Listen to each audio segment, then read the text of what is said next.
Alright, hello. Today we are talking about the murder of Brian Thompson, United Healthcare CEO, by yours truly, Luigi Mangione. Now, we have a lot of differing opinions on this, and while some of them are quite silly, others are very serious. So we're just gonna talk about it, and we're gonna figure out what's going on, what's happening, and yeah. So first of all, let's get the important stuff out of the way, okay? The most important thing, let's talk about this man. Let's talk about his attributes. I have certain questions about him. Why have I not seen him before? Does he do weddings as the groom? Things to that nature. I need to know Well, you the need to know answers. what side he's on. He looks to me like he could play for both sides, and I will play the game. Don't you worry. So, actually, Taylor, let's see how you feel about He Mr. looks Mangione. he looks average. Average in what way? I don't know. He's just not the kind of guy that I'd go for. But I'm also more of a personality person, so You see his jawline and you don't feel anything? no. I get tingles. I get a chill sent up my spine. Okay? I don't think you understand how rocked my foundation is when I see him. It's unhealthy, actually. But that does bring up another point that I do want to talk about, because this is a genuine concern I have. And this might be slightly controversial. However, I would like to point out I do believe the internet has had a very unhealthy obsession with this man.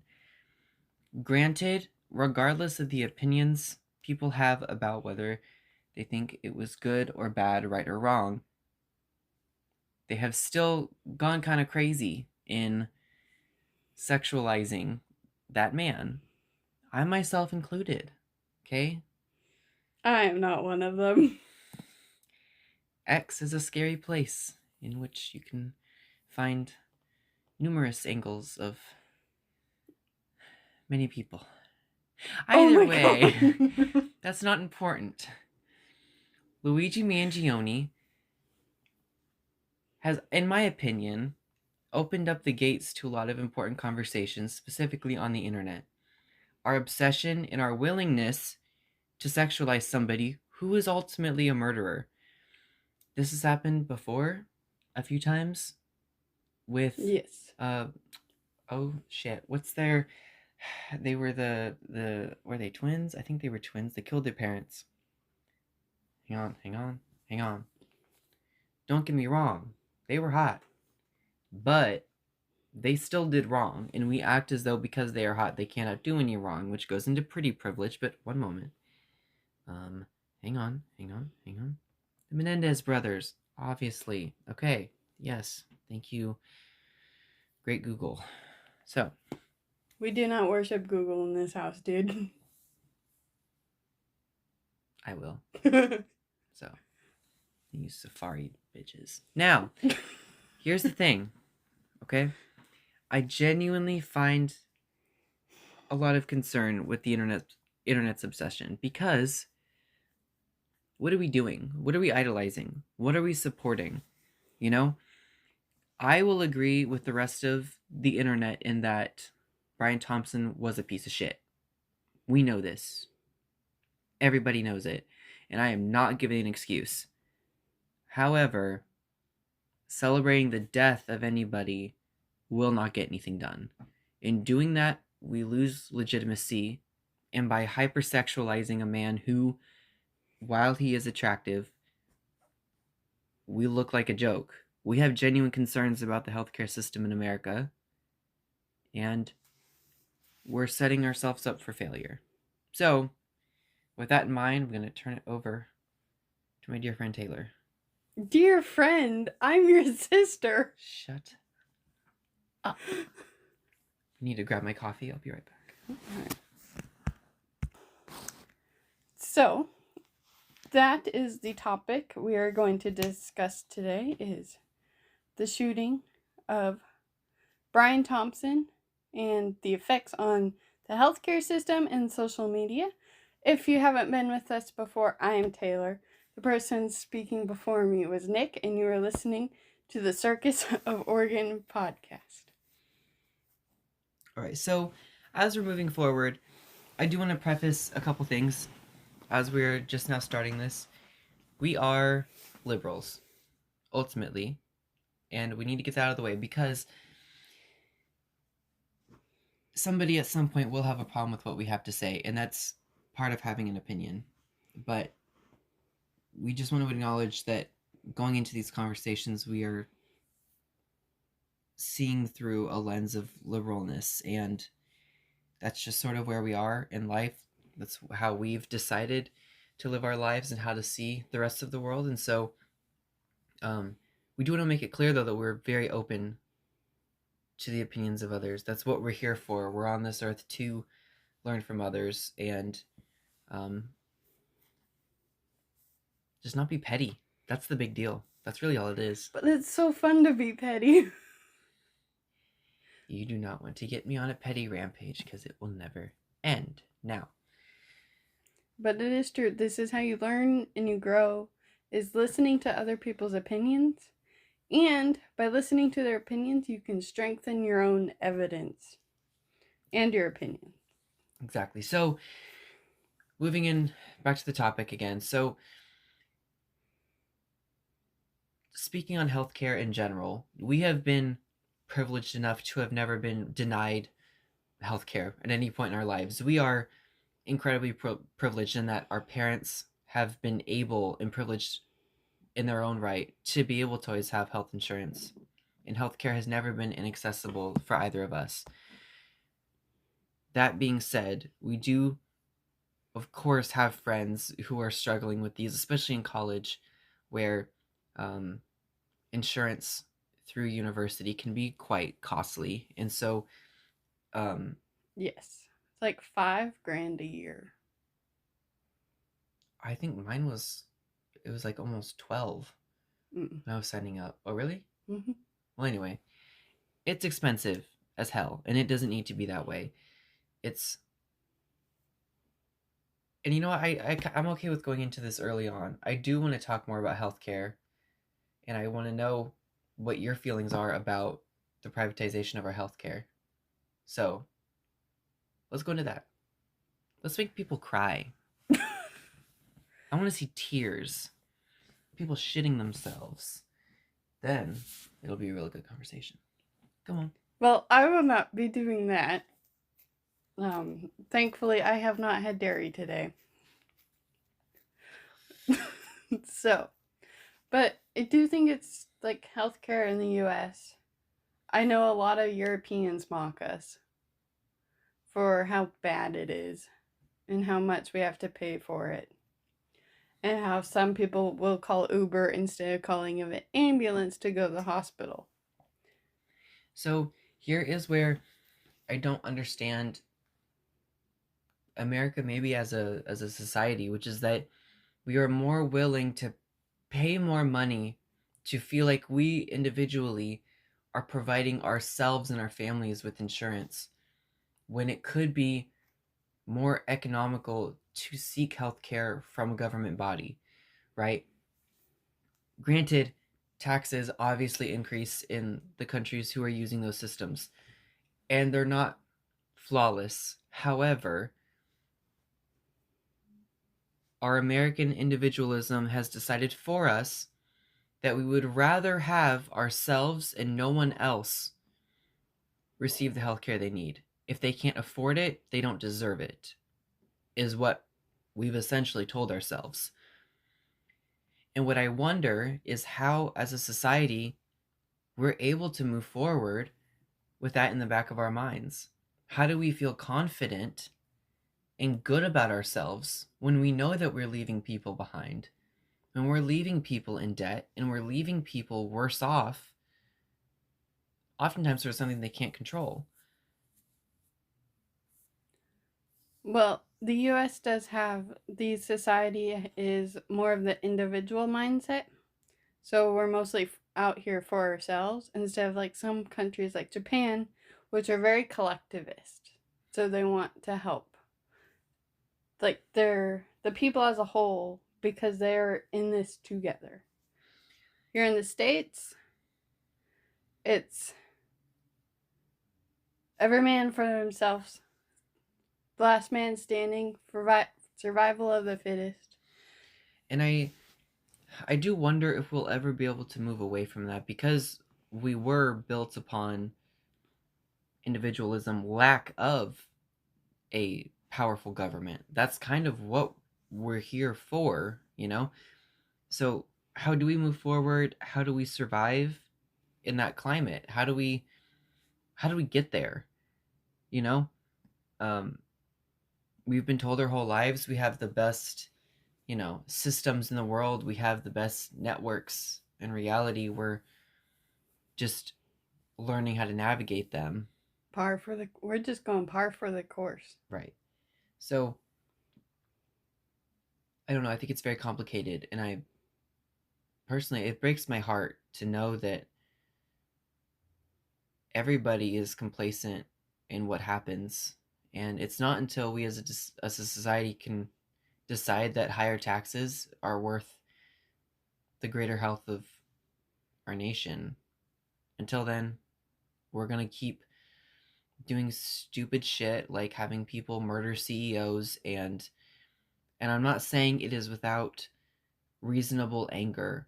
I myself was on the verge of relief hearing about the death of that man. But ultimately, it's not a sign of progress. It's only a sign of the the heartbreak, I think, of the American people, and the resentment for the greater healthcare system that we currently have. Yeah, we've also been lucky that neither one of us, anyone in our family, has had complicated medical issues that can cause denial. Like, well, I've had a ton of scans, and those tend to get denied. But we also are insured by the company that has the least percentage of claim denials. So we were very lucky in that sense. But there's just people who have insurance and they still get denied. Like, I'm paying $100 a month or more for this insurance. And you're like, no. One thing that I think about a lot, and it's what's bothered me the most about this. I recently moved here from the Nashville area, and specifically Clarksville, Tennessee, okay? Now, I didn't live there for very long. I grew up in Oregon, lived there for 2 years of high school, right? And so my mom is a dental hygienist. She had a career of almost 30 years at a dental office here in Oregon that is private but is publicly traded anyway. So insurance around here is pretty much guaranteed for most jobs, with few exceptions. Um, and so moving to Tennessee, she realized very quickly that insurance was much more difficult to come by, and traditionally was held by jobs for men. Jobs for women did not have insurance necessarily. And so she gets there expecting to get insurance through her employer, and it doesn't exist. And she has to get it through the state, which is much more expensive. It's not just costly, but also not known for being the best. Um, and ultimately, it was very upsetting, because you realize that every single mom, or anybody really who's out on their own and doesn't have insurance, the system currently is designed to keep people poor. And as much as I don't like it, money talks more than anything in this country. If you are poor, you don't have a voice. And there are much more rigid social classes in the South. So there's more effort put into if you are already poor, they will do everything they can to keep you poor and to rely on your husbands for medical insurance or basic needs as a whole. You're paid less and have less benefits. So things like that have really opened my eyes to the kind of inefficient ways that we've gone about our healthcare system.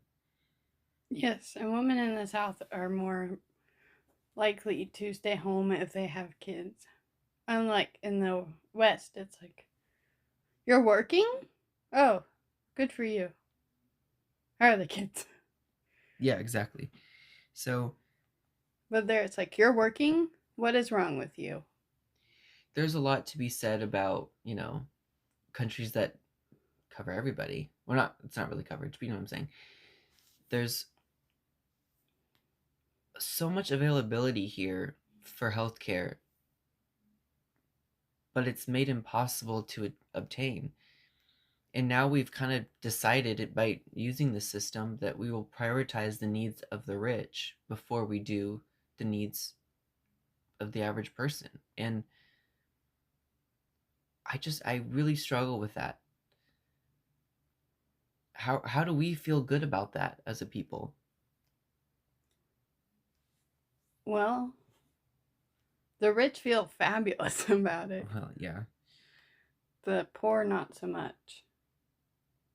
And I think, I can't remember the exact statistic, but the wealth gap and wealth consolidation in the 2020s is higher than it was in the Gilded Age when we had the Rockefellers, the Carnegies, the JP Morgans. And it's like 1% of the wealth then, or it's like 0.9% of the wealth then was held by 9% of the people. Now it's held by 10. So 10% of the US population has 1% of the wealth, or something like that. If I remember, I'll link the video. It was by Mr. B talking about Andrew Carnegie, and it's towards the end. But I will link that down below if I remember. Yeah, I just I get very impatient talking about this because ultimately I understand that I am contributing to this problem. I am investing heavily in education so that I can have the best job I can one day and you know get the best insurance I can. Like I'm playing the game too. We all are. Yeah, we're all doing the best we can with what we have. But it's like it's heartbreaking. It's awful. So I guess I'm going to pose the question now, how do we get out of it? I heard Obamacare was good, and then the government ruined it. Shocking. Absolutely shocking. Yeah, yeah. Could have guessed. Who would have guessed the US government would ruin good things? I don't know. I haven't done a whole lot. Like, I've done some research on it. I've watched a video explaining it, and if I remember, I'll link that down below. But whatever we do, if we do socialize healthcare, I want to see the government fix the VA first. Because if we can make it work with the VA, then maybe we can have it for the rest of the population. But the VA right now is absolutely trash. Yeah. I personally, if I'm being honest, I'm not knowledgeable enough to understand what the shortfalls are with the VA at this moment. The list is long.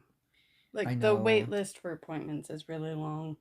And there isn't enough funding because they keep putting it into making people veterans. So one thing I don't understand is the system where old people, the elderly, excuse me, have traditionally voted for more conservative policies, which include more conservative funds for the US government, which generally limit the amount of spending for Social Security and veterans benefits as a whole, right? Yeah, and Medicaid. That too. No, Medicare.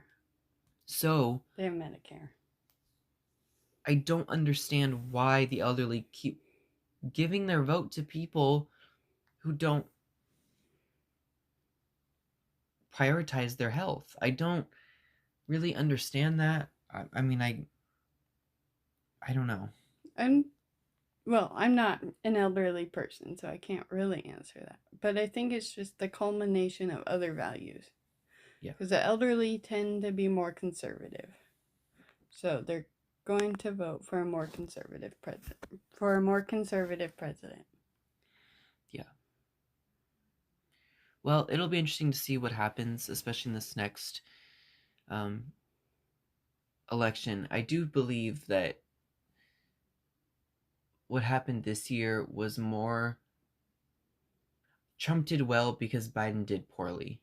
Yes. And unfortunately, because of that, I think we're going to have to suffer the consequences now.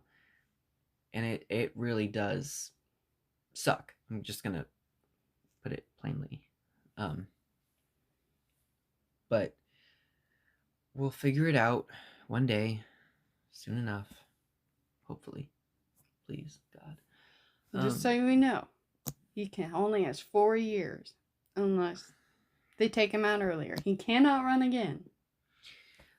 However, with this in mind, you know, what's been swirling around my head, Luigi Mangione, shirtless. Oh my God. So here's the deal.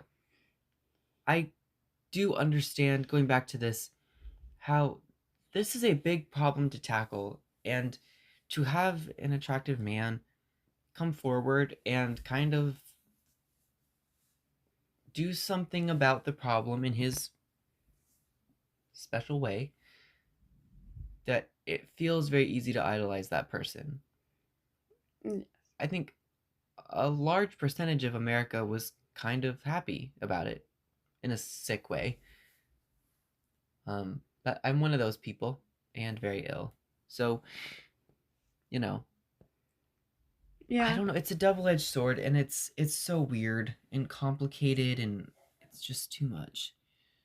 I'm wondering how the media would treat it if he looked like the regular people that you see on the news with the mug shots. Yeah.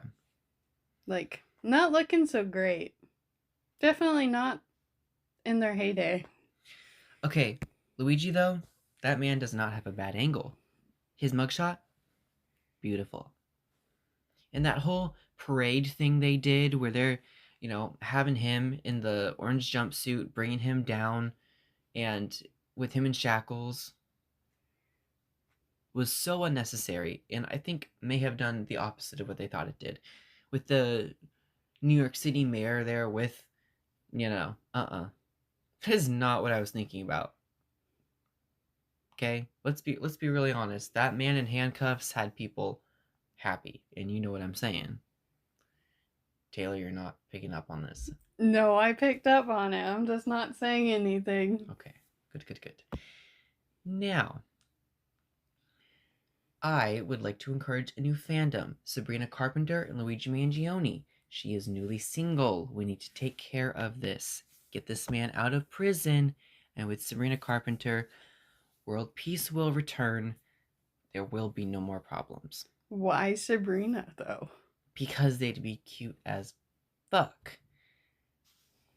I'm just saying. Can you imagine? Oh my goodness. Oh. We're so not getting this video monetized. Or sorry, audio file monetized. Here's the thing. I got nothing. I have no defense. I have nothing to defend myself with. I am just a loser. I have nothing going for me right now because I am simping for a man in prison. I'm just saying. Taylor, take it over. I'm becoming more pathetic by the second. All right. I think that about wraps it up. So, at the end of each podcast, we are going to say what our favorite song is or the current book we're reading. So, speaking of Sabrina Carpenter, Nick, what is the top song on your list right now? Not Sabrina Carpenter, okay? Now, while she is a form of culture, she is not cultured. So, we're going with Independent Woman by Destiny's Child. Thank you. And my top song is. Oh. No, I'm just going to say it. And I can't remember the artist, but it's like On the Boardwalk, On the Boardwalk down by the bay. That song, 60s.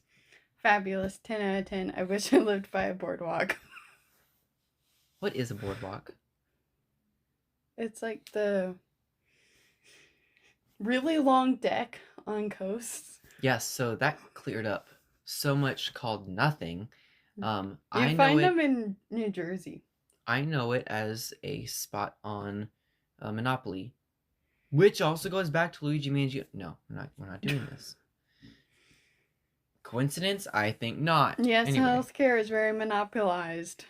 And the Monopoly money he had in his backpack. Okay, no, let's talk about this.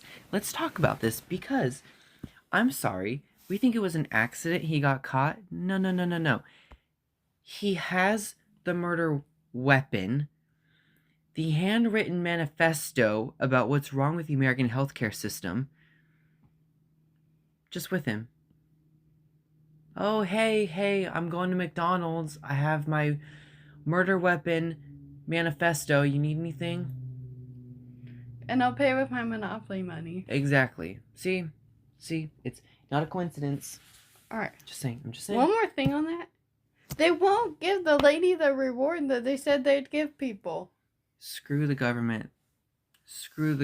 Because she didn't contact the FBI first. Fight the power. I mean, who's thinking, oh, I should call the FBI? No, I'm gonna call the police. Jeez. Go blow shit up.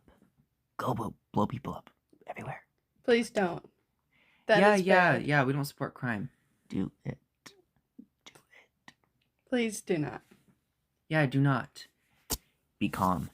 Go everywhere. Blow everything up. All right. But be nice to your nurses, doctors, and medical employees. They're Yes. there. They're doing their job. They're amazing people. Unless they commit malpractice. Yeah, if they do that, then they suck balls. So don't go there. Also, 28 minutes. This is disgusting. All right. We will see you next time. Yeah, also, if you like this, you should, Actually like it. Yeah, maybe share it to somebody. Just actually call me. Okay? Don't call him. He won't answer. Text me. He won't answer that either. I'll put my Snap in the video description. Thank you. No, he will not. I control the video description. I'm gonna blame you for all my problems. Anyway, have a blessed day. Have a wonderful day. Wonderful morning, evening, afternoon, wherever you're at right now. Okay? We will see you sometime. I'm not gonna say next week because I can't guarantee shit. Alright? Me neither. Alright, well. Have a good day, y'all. Bye-bye.